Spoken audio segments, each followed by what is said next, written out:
Hello, my wonderful, beautiful friends. Welcome back to r/PettyRevenge, where you'll get to hear stories about people getting small victories over others because, hey, sometimes it's not always about bringing people's lives crumbling to the ground, my friends. Guys, before we dive into today's stories, you gotta take a look at this ultimate revenge on a boss.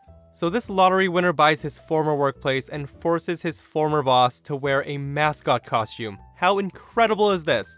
This guy wins $149.4 million and goes back to buy his workplace, just to spite his boss. Oh my goodness, that is God level petty, my friends.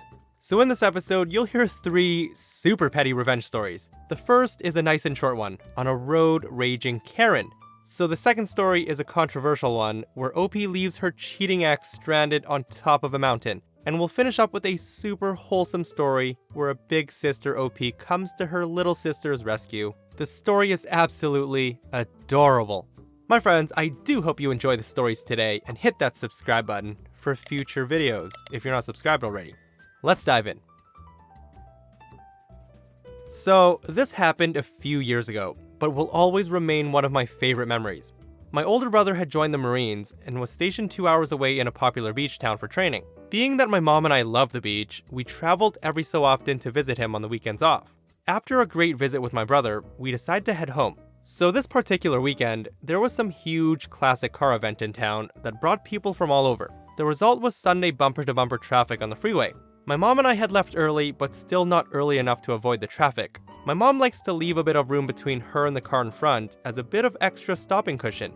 Not enough that a whole car could fit between, but just enough. So we're sitting in traffic talking about life, when the car behind us lays on their horn. We look at each other wondering what that's about, and turn to look at why the driver was honking. I stare straight into the eyes of ye old Karen. She had graying hair in a short bob and everything. This lady is glaring a death glare at our car, honking at us to move forward. Seriously, when I say that traffic was bumper to bumper, I mean it. Any movement from my mom wouldn't have been more than an inch. Apparently that inch that we weren't moving was enough to trigger this Karen's road rage. My mom and I look at each other in shock asking, where does she want us to go? And Karen mouths, dumb idiots at us, and gives us the finger, and we decide to get petty as hell. Since the slow lane is also the lane cars merge into, this lady literally couldn't move around us, and we began waving cars in front of us. We purposefully slowed down to leave plenty of room for a car or 2, or maybe 10, to merge onto the freeway ahead of us. Every time a car thanks us and pulls ahead of us, we high-five each other in full view of Karen. We've got the music blasting, the windows down, and we're laughing and high-fiving each other left and right, waving much more grandly than needed and smiling at each driver that's smiling back at us. We even made sure to look at Karen and smile and give a thumbs up. She sat stewing in her car and calling us every name under the sun. Eventually the lanes merged into one lane, and my mom and I took an exit towards home that had very few cars. Meanwhile, Karen was stuck on the same road that most of the other cars were heading down, which meant that she still had to deal with bumper to bumper while we cruised on home. It was the most enjoyable traffic jam I've ever been in. My friends, so this reminds me of something that happened to me a few years back. So I was also in a traffic jam very similar to this one time, when all of a sudden the car in front of me stops and literally lets 10 cars merge in front of it. At first, I was really upset and was like, what in the world is this person doing? And then I later found out that it was an elderly woman, like in her 80s or 90s, who was just being super nice. She kept waving and smiling and letting cars go in front of her. You couldn't even be mad at that. She was such a sweet old lady. So this happened a few hours ago, and I still have a bunch of adrenaline. So I'm a 20-year-old female, and have been dating this guy who's 22 for a little over a year now, and it's been nice, even though we have our differences. Now, I love to work out, and he's always been the sort of lazy and out of shape guy, but still easy on the eyes, so it's never been an issue. Recently though, my girlfriend was at a bar with some of our mutual friends, and coincidentally and luckily, she saw him out with the boys, as he said he would be. But his ex was there with him, along with some other girls. She figured they just ran into each other. He's never done anything suspicious before, but I guess I've been a bit too trusting. She said she just kinda looked over there occasionally, but decided to text me when they were a little too close. I decided to call him because I was like, what the hell? He said he'd just be with the boys. And he said he'd be home when he got home, and then he hung up. At this point, I realized that I hadn't been paying much attention to his behavior, and everything that I've brushed off fell into place, and I realized that he was most definitely hooking up with his ex. He's always stayed out late, would ignore my texts and calls for hours, would hang out with his friends but never invited me, and has always been ridiculously protective of his phone, saying he wants to live his own life and it's private, which I should have called him out on, but I'm way too naive, I guess. Anyway, he gets home way late, at like 3 a.m. I hadn't heard anything from my friend or him, but I'd been staying up plotting my revenge because a breakup over this type of thing isn't enough. I demanded that he give me his phone, and when he refused, I straight up said, "Then pack your things and leave." He's not in the contract. He's just been staying with me and my roommates and giving me rent since COVID started. I guess he didn't realize that I would actually say something like that, since I've always been super gushy over him and basically tend to his every need. Clearly, I would never be the one to break us up. He gave me his phone, and I didn't know where to start, but eventually found a messenger app that I've never heard of, and sure enough, when I opened it, the first name to pop up was his ex. It turns out they met almost every weekend for drinks at a restaurant, and most definitely hooked up afterwards, as well as sending some pictures to each other. I was pissed, but already had some petty revenge planned. He said the classic stuff like, "I can be better. I never meant to hurt you. I'm so sorry. You've been nothing but good to me." And then he said the infamous, "I can change." Now, I had been waiting for that, so I said, "Prove it. Come on my hike with me tomorrow. Show me that you can change your ways and do something I like for once."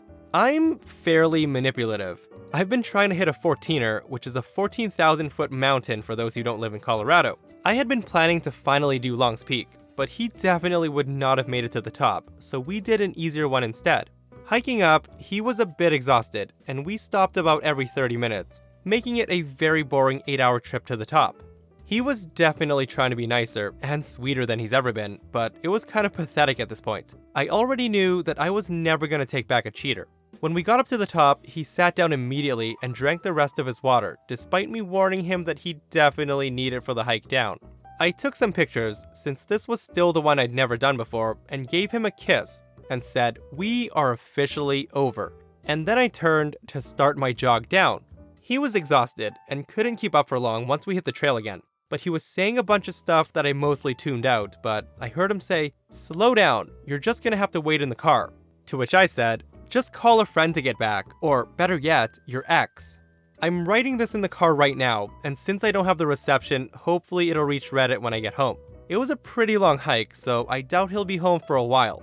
Now, I want to note that he does have reception, and there's a water fountain at the trail ahead. I made sure. I'm not too much of an evil person. I don't know how things will turn out when he comes to get his stuff, or where he'll go after that, but I might update if anything interesting happens.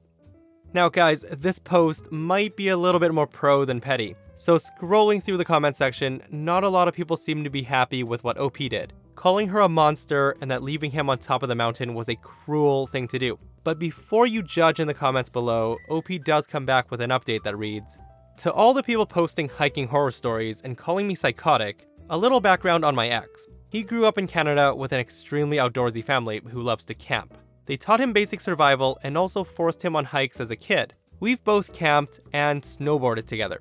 I ensured his pack would be enough should he get lost.